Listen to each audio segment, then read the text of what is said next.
Oh, there we go. I'm on now. Hey guys, I wanted to come on here real quick. I host a weekly call in a group mastermind called The Forge every Wednesday at 12 Central Standard Time.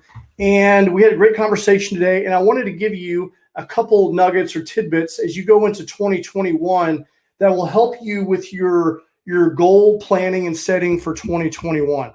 That's the series that we're doing right now in my group called The Forge. But I wanted, like I said, leave you with a couple nuggets to think about. So right now, at the end of 2020, in the group, we're doing a lot of like self-assessment. But in order to be able to properly plan ahead, you need to and identify goals that you want to achieve. You have to have a level of clarity. And the world's highest performers have remarkable levels of clarity. They know who they are as a person. They know how they want to interact with others. They know what they want to contribute to the world. So having clarity is incredibly important.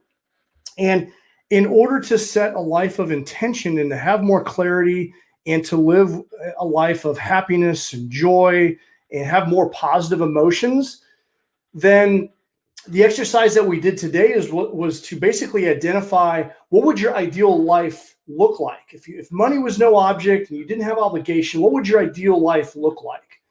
What would that ideal day be like?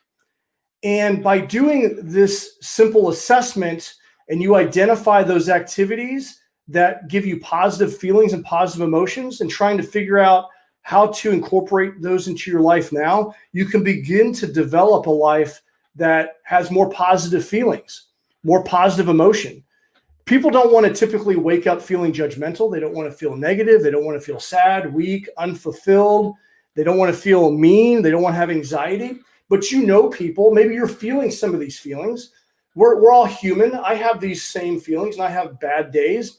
Some people have them more than others. But if you truly want to live a life of intention and you want to feel a life of fulfillment, happiness, joy, enthusiasm, energetic, feeling confident, it's not by happenstance. You have to be a little bit more intentional. So a quick exercise on what you can do is basically, what would the ideal day look like? And you start with the feelings. What are those feelings that you want to feel? Those positive feelings, happiness, joy, fulfillment, being enthusiastic about the day, having high levels of energy, feeling confident.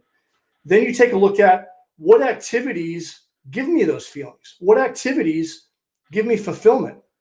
People need to have in order to feel fulfillment, people generally need to feel three things: connection, a deeper level of connection with people. They need to feel loved and appreciated.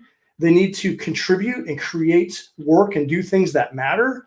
So how can you create more of that? Because oftentimes people get trapped in doing work for a paycheck. They're doing things that are unfulfilling. They ultimately lose hope and they don't take the time to develop the skills or take the time to craft and do the work necessary to get out of that sense of obligation that they're in. So having a sense of clarity and creating the life that you want, creating more of those positive emotions, comes with identifying what feelings do you want to feel, and then identifying what activities make you feel that way, and then what are the obligations and the distractions that are keeping you away from doing that. When I ask people what their ideal day looks like, it's never, and this is what most people do, they wake up with this device and they automatically check their email. That's not what the ideal, you're not going to get a positive emotion from doing that. Usually, maybe you might get a good email. I don't know. Usually when I'm checking my email, it's like work. It's a great organizing system for other people's intention. It's usually, it's the news. So waking up and checking the news, or you get up and start scrolling social media and you start doing the comparison thing. This is a distraction. This is a tool for obligation. Okay. So that, once again, to create a life of positive feeling of fulfillment, happiness, joy, enthusiasm, energy, and confidence, look at the activities that you do on a day-to-day basis and start to incorporate more of those into your life.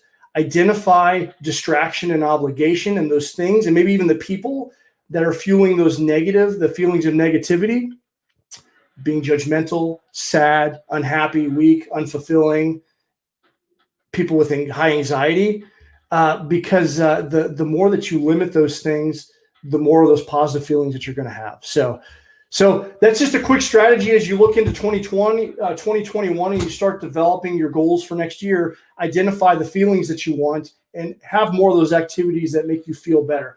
Those are the kinds of conversations that we're having in my weekly community called The Forge. So if you'd like to be a part of that, the link is down below. It's basically jteagues.com/community. Love to have you part of the conversation. We have deep, meaningful conversations. And that was just a tidbit that I thought that I would throw at you as you look into chasing your goals and dreams for 2021. Got a group for the 75 Hard Challenge if you have any interest in that. And other than that, I hope that you have a Merry Christmas. I hope that you and your family are well. It's been a tough year for so many of us. I know that Christmas isn't the same for a lot of people, but I hope that you make the most of it. Merry Christmas. And if you're watching up to this point, I thank you for watching. So for those that are out there, see a few of you watching, have a Merry Christmas. Have a blessed rest of your day. Safe travels wherever it is that you are. And yeah, we're going to end this thing time now.